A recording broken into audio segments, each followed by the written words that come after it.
कर्ण पिशाचिनी एक तांत्रिक साधना और लोक कथाओं में वर्णित देवी है, जो विशेष रूप से भारत के कुछ भागों में प्रसिद्ध है।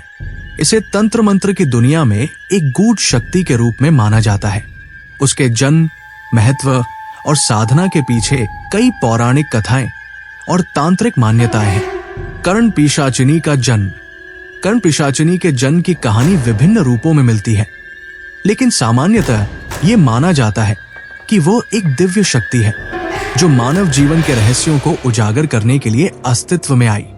कहा जाता है कि कर्ण पिशाचिनी का जन्म उन पिशाच शक्तियों से हुआ था जो युगों युगों से तांत्रिक साधकों द्वारा आवाहित की गई थी। एक अन्य कथा के अनुसार वो एक योद्धा देवी थी जिसने अधर्म और अज्ञान का नाश करने के लिए पिशाचिनी का रूप धारण किया। कर्ण का अर्थ है कान और पिशाचिनी का अर्थ है पिशाच की स्त्री। उसे वो शक्ति कहा जाता है जो किसी के कान में उसकी जीवन की सारी गुप्त बातें बता सकती है। कर्ण पिशाचिनी का स्वरूप। कर्ण पिशाचिनी का वर्णन तांत्रिक ग्रंथों में इस प्रकार है। वो भयावह और मोहक दोनों रूपों में प्रकट हो सकती है। लाल और काले रंग के वस्त्र धारण करती है। उसके हाथों में खड्ग, खप्पर और अन्य तांत्रिक प्रतीक होते हैं। उसकी आंखें चमकदार और रहस्यमयी होती हैं, जो साधक को सम्मोहित कर सकती है। कर्ण पिशाचिनी साधना। कर्ण पिशाचिनी साधना एक गूढ़ और कठिन प्रक्रिया है जिसे केवल योग्य और दृढ़ साधक ही कर सकते हैं। इसका उद्देश्य है कर्ण पिशाचिनी को प्रसन्न करना और उनसे विशेष सिद्धियां प्राप्त करना। साधना स्थल। ये साधना रात के समय सुनसान स्थान जैसे श्मशान, जंगल या एकांत में की जाती है। विशेष रूप से अमावस्या की रात को इसे करना अधिक प्रभावी माना जाता है। आवश्यक सामग्री। लाल या काले रंग के वस्त्र, खड्ग, खप्पर और हवन सामग्री। देवी के लिए रक्त या अन्य बलिदान का प्रयोग। कुछ साधकों के लिए यह प्रतीकात्मक होता है। मंत्र। कर्ण पिशाचिनी साधना में विशेष मंत्रों का उच्चारण होता है। ये मंत्र संस्कृत में होते हैं और गुरु से प्राप्त किए जाते हैं। साधना प्रक्रिया। साधक को पहले पवित्र होकर देवी का ध्यान करना होता है। एक विशिष्ट तांत्रिक मंडल तैयार किया जाता है। मंत्र का जप कम से कम 108 बार या उससे अधिक करना होता है। साधना के दौरान देवी का आह्वान किया जाता है और उन्हें प्रसन्न करने के लिए भोग चढ़ाया जाता है। लाभ और सिद्धियां। कर्ण पिशाचिनी साधना से व्यक्ति अदृश्य शक्तियां प्राप्त कर सकता है। वो दूसरों के गुप्त विचार जान सकता है, तांत्रिक सिद्धियों का स्वामी बन सकता है। सावधानियां। ये साधना अत्यंत शक्तिशाली है और इसके दुष्प्रभाव हो सकते हैं। इसे करने से पहले गुरु से दीक्षा लेना अनिवार्य है। साधना में यदि कोई गलती हो जाए तो साधक को गंभीर मानसिक और शारीरिक नुकसान हो सकता है। कर्ण पिशाचिनी की कथा और साधना आध्यात्मिक और तांत्रिक रहस्यों से जुड़ी है। इसे साधारण जीवन में करने की अनुशंसा नहीं की जाती है, क्योंकि ये साधना गहरी तांत्रिक प्रक्रिया और अनुभव की मांग करती है। कर्ण पिशाचिनी की कहानी वही खत्म नहीं होती। ये आगे चलकर और भी गूढ़ और प्रेरक हो जाती है। आगे की कहानी। कर्ण पिशाचिनी का न्याय। कर्ण पिशाचिनी अब जंगलों और श्मशानों में रहने लगी थी। उसने अपने आसपास एक रहस्यमय आभा बना ली थी, जिससे केवल वही लोग संपर्क कर पाते थे जो सच्चे दिल और साफ नियत के साथ उसके पास आते थे। वो हर व्यक्ति की सहायता करती, लेकिन केवल तब जब वो सत्य की राह पर होता। धोखेबाज राजा की परीक्षा। कहानी के अनुसार एक बार एक लोभी राजा अपनी सत्ता को और मजबूत करने के लिए कर्ण पिशाचिनी की साधना करने पहुंचा। उसने सुना था कि कर्ण पिशाचिनी किसी के भी कान में उसकी गुप्त बातें बता सकती है और उसे अजेय बना सकती है, लेकिन उसकी नीयत स्वार्थी थी। वो अपनी प्रजा पर अत्याचार करना चाहता था और अपने दुश्मनों को छल से हराना चाहता था। राजा ने अमावस्या की रात को श्मशान में जाकर कर्ण पिशाचिनी का आह्वान किया। उसने देवी को रक्त और सोने का चढ़ावा देकर अपनी इच्छा पूरी करने की प्रार्थना की। कर्ण पिशाचिनी प्रकट हुई, लेकिन जैसे ही उसने राजा की नीयत को समझा, उसने उससे कहा, मैं केवल सत्य और धर्म का साथ देती हूं।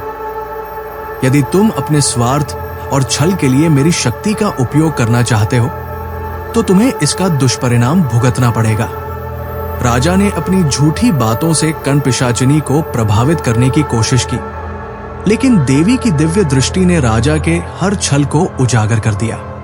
कर्ण पिशाचिनी ने राजा को श्राप दिया, तुम्हारा साम्राज्य जल्द ही नष्ट हो जाएगा और तुम्हारा नाम इतिहास में एक अधर्मी के रूप में लिया जाएगा।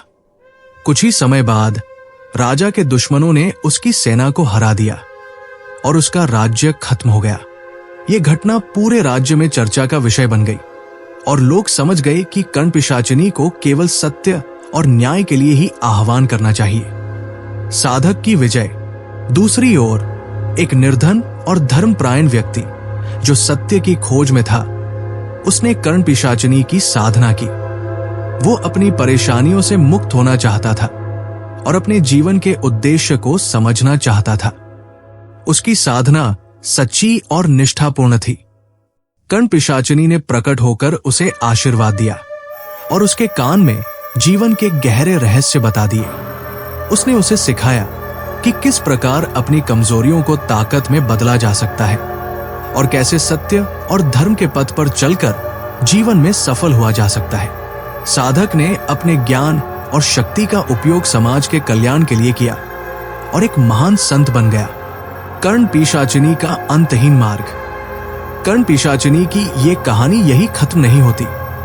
ये माना जाता है कि वो आज भी उन लोगों की सहायता करती है जो सत्य और न्याय की खोज में है। वह अपने साधकों को आत्मज्ञान, सत्य और दिव्य शक्तियों का वरदान देती है, लेकिन जो स्वार्थ, छल और पाप के लिए उसका आह्वान करते हैं, वे केवल उसके श्राप और विनाश का सामना करते हैं। कहानी का संदेश। कर्ण पिशाचिनी की कथा हमें यह सिखाती है कि सत्य, निष्ठा और धर्म का पालन ही सर्वोपरि है। कोई भी शक्ति, चाहे कितनी भी बड़ी क्यों न हो, केवल तभी सार्थक होती है जब उसका उपयोग भलाई के लिए किया जाए। यह कहानी एक चेतावनी भी है कि गलत नियत से किए गए कर्म का परिणाम हमेशा बुरा ही होता है।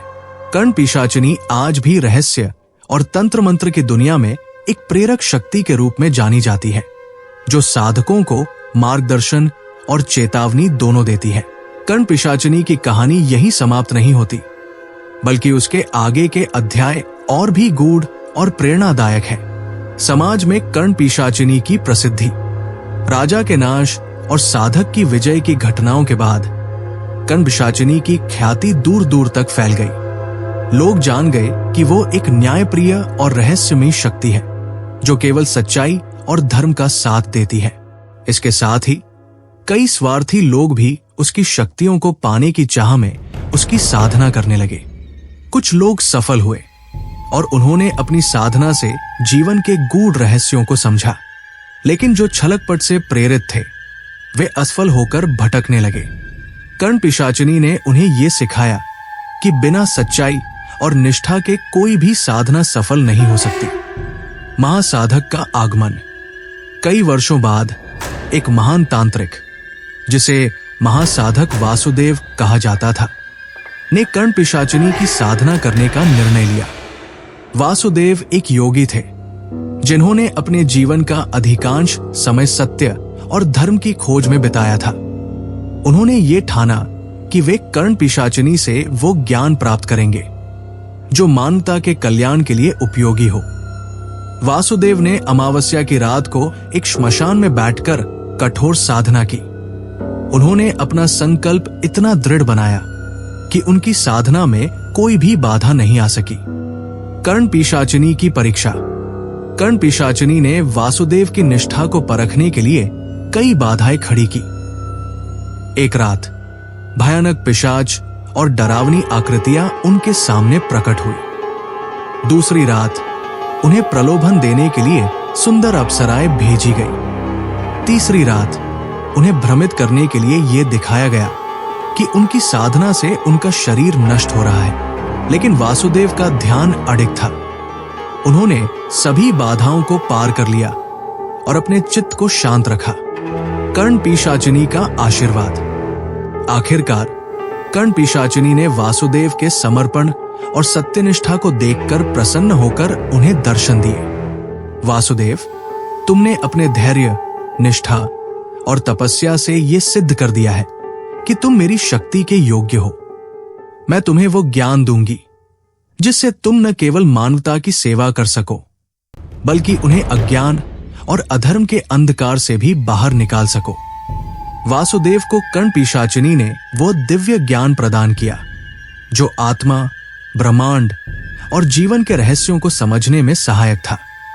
उन्होंने वासुदेव को यह भी वरदान दिया कि वे दूसरों को इस ज्ञान का मार्ग दिखा सके। वासुदेव की शिक्षाएं। वासुदेव ने कर्ण पिशाचिनी के ज्ञान का उपयोग करते हुए समाज में सत्य और धर्म का प्रचार किया। उन्होंने ये सिखाया, जीवन की सच्चाई केवल सत्य और धर्म के पथ पर चलने से ही समझी जा सकती है। हर मनुष्य के भीतर एक दिव्य शक्ति छिपी है जिसे साधना और आत्म अनुशासन से जागृत किया जा सकता है। किसी भी शक्ति का उपयोग केवल कल्याण और भलाई के लिए होना चाहिए। कर्ण पिशाचिनी का अनंत मार्ग।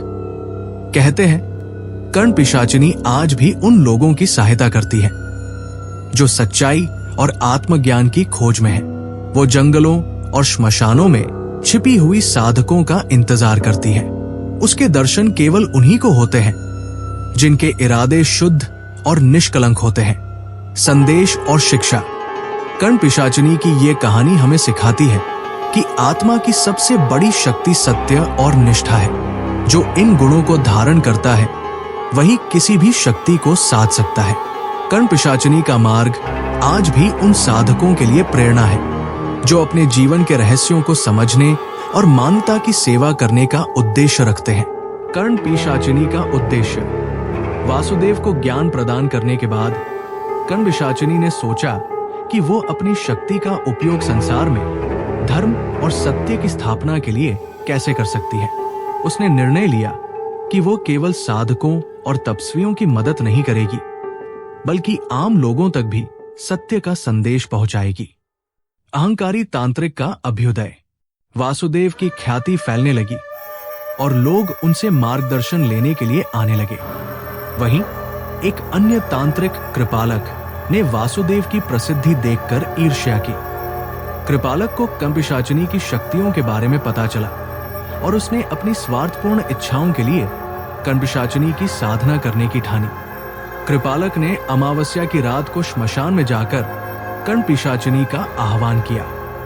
उसने अत्यंत कठोर तपस्या की, लेकिन उसकी नीयत स्वार्थपूर्ण थी। जब कर्ण पिशाचिनी प्रकट हुई तो उसने कृपालक से कहा, तुम्हारी साधना ने मुझे यहां बुलाया है, लेकिन तुम्हारा उद्देश्य अधर्मी है। यदि तुमने अपने स्वार्थ के लिए मेरी शक्ति का उपयोग करने का प्रयास किया तो तुम अपने विनाश को आमंत्रित करोगे। कृपालक ने अपनी चालाकी और वाणी से कर्ण पिशाचिनी को झुकाने की कोशिश की, लेकिन वो सफल नहीं हुआ। अंततः जब उसने छलपूर्वक कर्ण पिशाचिनी को नियंत्रित करने का प्रयास किया तो देवी ने उसे श्राप दिया, तुम्हारी शक्ति और साधना तुम्हें कभी संतोष नहीं देगी। तुम अधूरी सिद्धि में फंसे रहोगे और भटकते रहोगे। कर्ण पिशाचिनी का नया रूप। इस घटना के बाद कर्ण पिशाचिनी ने यह निर्णय लिया कि वो अब केवल उन साधकों के सामने प्रकट होगी जो सत्य, धर्म और सेवा की भावना के साथ साधना करेंगे। उसने एक नए रूप को धारण किया, एक दिव्य मार्गदर्शक के रूप में। उसने ये भी तय किया कि वो अब उन लोगों के सपनों में प्रकट होगी जो जीवन के अर्थ को समझना चाहते हैं। वो उन्हें संकेत और मार्गदर्शन देती जिससे वे अपने जीवन में सत्य और ज्ञान की राह पर चल सके। वासुदेव की अंतिम साधना। वासुदेव ने अपने जीवन का अंतिम भाग कर्ण पिशाचिनी को समर्पित किया। उन्होंने एक नई साधना पद्धति विकसित की जिसे कर्ण साधना कहा गया। इस साधना में साधक अपने भीतर की आवाज को सुनने और सत्य के मार्ग पर चलने की क्षमता विकसित करता था।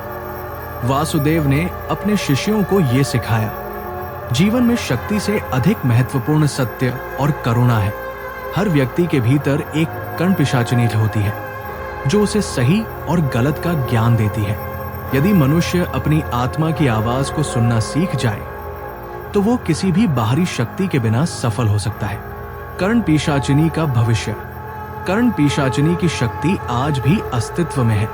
ये माना जाता है कि वो उन लोगों के लिए सदा जागृत रहती है जो ईमानदारी से सत्य की खोज करते हैं। उसकी साधना आज भी गुप्त तांत्रिक परंपराओं में जीवित है। वो एक प्रतीक बन गई है आत्मज्ञान, सत्य और शक्ति का। संदेश। कर्ण पिशाचिनी की कहानी का अंत ये दिखाता है कि सच्ची शक्ति न केवल साधना और तपस्या में है, बल्कि करुणा, सत्य और धर्म के पालन में भी है। शक्ति का दुरुपयोग कभी भी फलदायी नहीं होता। सच्चे साधक को हमेशा अपनी नियत को शुद्ध और उद्देश्य को महान रखना चाहिए। कर्ण पिशाचिनी का ये गूढ़ मार्ग सदैव साधकों के लिए प्रेरणा रहेगा। कहानी का अंत नहीं, बल्कि ये एक ऐसी यात्रा है जो हर साधक के साथ आगे बढ़ती रहती है।